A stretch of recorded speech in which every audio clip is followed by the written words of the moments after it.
ಜೀವನದಲ್ಲಿ ಏರಿಳಿತಗಳು ಸಾಕಷ್ಟು ಆಗ್ತಾ ಇರುತ್ತೆ. ಕೆಲವರು ಝೀರೋಯಿಂದ ಹೀರೋ ಆಗಿಬಿಡ್ತಾರೆ, ಇನ್ನು ಕೆಲವರು ಹೀರೋಯಿಂದ ಝೀರೋ ಆಗಿಬಿಡ್ತಾರೆ, ಇನ್ನು ಕೆಲವರು ಝೀರೋನಲ್ಲಿ ಶುರು ಮಾಡಿ ಮುಂದೆ ಹೋಗೋಕ್ಕಾಗದೆ ಅಲ್ಲೇ ಝೀರೋ ಆಗಿ ಉಳಿದುಬಿಡ್ತಾರೆ. ಇದು ಲಕ್ ಹಾಗೆ ದೇವರ ಆಶೀರ್ವಾದ ಅಂದರೆ ತಪ್ಪಾಗೋದಿಲ್ಲ. ಯಾಕೆಂದರೆ ಕೆಲವರು ಪ್ರಯತ್ನ ಪಡ್ದೇ ಹೀರೋ ಆಗಿಬಿಡ್ತಾರೆ, ಇನ್ನು ಕೆಲವರು ಪ್ರಯತ್ನ ಪಟ್ಟು ಕೂಡ ಹೀರೋ ಆಗೋದಕ್ಕೆ ಸಾಧ್ಯ ಆಗೋದೇ ಇಲ್ಲ ಅಲ್ವಾ. ಅದಕ್ಕೆ ಹೇಳೋದು ಲಕ್ ಮತ್ತು ದೇವರ ಆಶೀರ್ವಾದ ಜೊತೆಗಿದ್ರೆ ಏನನ್ನಾದರೂ ಸಾಧಿಸ್ಬೋದು ಅಂತ. ಅದಕ್ಕೆ ನಾನಿಲ್ಲಿ ಈ ಮಾರ್ಗಶಿರ ಹೊಸ್ತಿಲ ಹುಣ್ಣಿಮೆಯ ದಿವಸ ದೇವರ ಆಶೀರ್ವಾದ ಹಾಗೆ ನಿಮ್ಮೆಲ್ಲರ ಆಶೀರ್ವಾದ ನನ್ನ ಪೇಜ್ ಮೇಲೆ, ಮನ್ವ ವಸ್ತ್ರ ಪೇಜ್ ಮೇಲೆ ಸದಾ ಇರಲಿ ಅಂತ ಎಲ್ಲರೂ ಕೇಳ್ಕೊತಾ ಇದ್ದೀನಿ. ಸೊ ದೇವರನ್ನು ಪ್ರಾರ್ಥಿಸ್ತಾ ಇದ್ದೀನಿ. ನನ್ನ ಪೇಜ್ ಫಾಲೋ ಮಾಡ್ತಾರ ಎಲ್ರಿಗೂ ಕೂಡ ಧನ್ಯವಾದ. ಇಷ್ಟು ಬೇಗ ನನ್ನ ಪೇಜನ್ನು ಫಾಲೋ ಮಾಡಿ ಬೇಗ ಫಾಲೋಯರ್ಸ್ ಆಗ್ತಾ ಇದ್ದಾರೆ.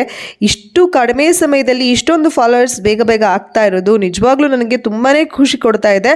ಯಾಕಂದರೆ ತುಂಬಾ ಎಫರ್ಟ್ ಕೂಡ ಹಾಕಿಲ್ಲ, ಅಂದರೂ ಕೂಡ ನೀವೆಲ್ಲ ಫಾಲೋ ಮಾಡ್ತಿದ್ದೀರಾ. ನನ್ನ ಮೇಲೆ ಇಟ್ಟಿರುವಂಥ ನಂಬಿಕೆಗೆ ಥ್ಯಾಂಕ್ ಯು ಸೋ ಮಚ್. ಈ ಪೇಜಲ್ಲಿ ನಿಮ್ಮ ನಂಬಿಕೆಗೆ ಹಾಗೆ ನಿಮ್ಮ ಭರವಸೆಗೆ, ಗುಣಮಟ್ಟಕ್ಕೆ ಯಾವುದೇ ಕಾರಣಕ್ಕೂ ಮೋಸ ಆಗೋದಿಲ್ಲ.